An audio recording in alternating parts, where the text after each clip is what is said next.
मस्जिद अल अक्सा मैदान जंग में तब्दील हो चुका है। इसमें अब तुर्की ने एक बड़ा ऐलान किया है। तुर्की की फौज हो सकता है कि किसी न किसी तरीके से मस्जिद अल अक्सा की हिफाजत के लिए जाए, या हो यह भी सकता है कि तुर्की अपनी जंगजू मस्जिद अक्सा के लिए भेज दे। नाजरीन ग्रामी, ये पहला वक्त नहीं है कि जब तुर्की मुसलमानों के लिए निकलकर सामने आया है। इससे पहले भी मुसलमानों को बचाने के लिए तुर्की पेश है। बहरहाल आज तैयब उर्दगान ने एक बड़ा ऐलान जारी किया है। तैयब उर्दगान ने यह कहा है कि हम आखिरी हद तक जाएंगे फलस्तीन को बचाने के लिए। दूसरे नंबर पर उन्होंने मस्जिद अल अक्सा को लेकर बयान करा है कि हर मुसलमान इस इजरायली जबर को खत्म करने के लिए सामने आए। इसके अलावा बड़ी अहम बात यह है कि तैयब उर्दगान ने आज ठीक ठाक मुसलमानों को झंझोड़ा है अपने बयान की मदद से। सिपा सलार तैयब उर्दगान की इस डेवलपमेंट को, इसके अलावा तुर्की किस तरह इजराइल की बर्बादी करेगा इसके हवाले से,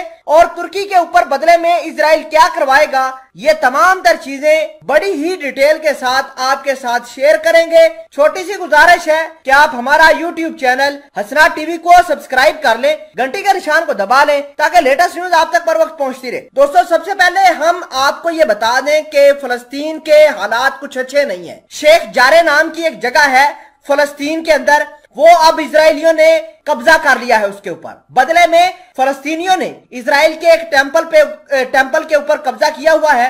फिलहाल के लिए इतलात ये हैं कि इजराइल की बहुत सारी सिक्योरिटी फोर्सेस उस टेंपल के चारों तरफ मौजूद है और जो भी फलस्तीनी उनके हाथ लगता है उसको शहीद कर देते हैं। इन तमाम तरह हकीकतों को देखते हुए तैयब उर्दगान ने आज मुसलमानों को, उम्मत मुसलमा को झंझोड़ के रखा है। तैयब उर्दगान ने अपनी जारी करदा बयान के अंदर ये कहा है कि तमाम के तमाम मुसलमान इकट्ठे हो जाएं अगर उन्होंने मस्जिद अल अक्सा को बचाना है। साथ उनका यह भी कहना था कि इजरायलियों ने, सहूनियों ने मस्जिद अक्सा पर अटैक नहीं किया बल्कि एक एक मुसलमान के ईमान पर अटैक किया है। उस मुल्क के ऊपर अटैक हुए हैं जो इस्लाम के लिए जान निछावर करते हैं। उस मसाजिद के अंदर अटैक हुआ है जिसके अंदर मुसलमान नमाज पढ़ते हैं, और हर उस मुसलमान के ईमान पर हमला हुआ है जो काबे का तवाफ करते हैं। साथ ही तैयब उर्दगान ने मुसलमानों को यह कहा है कि जहां तक तुर्की हो सकेगा तुर्की फलस्तीन की मदद करेगा। नाजरीन ग्रामी, अब तुर्की किस तरह मदद कर सकता है? हो सकता है कि ईरान को तुर्की हथियार दे दे, पैसे दे दे,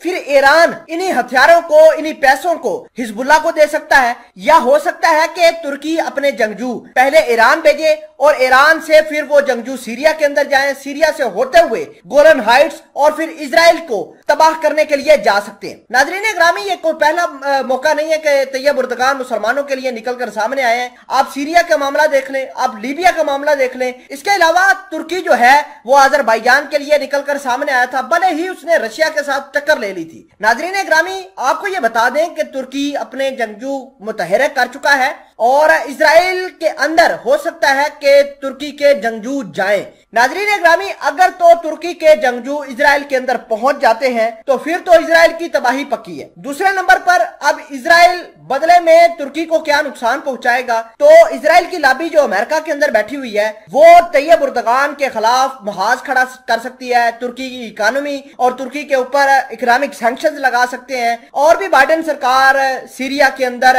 नुकसान कर सकती है तुर्की की फौज का।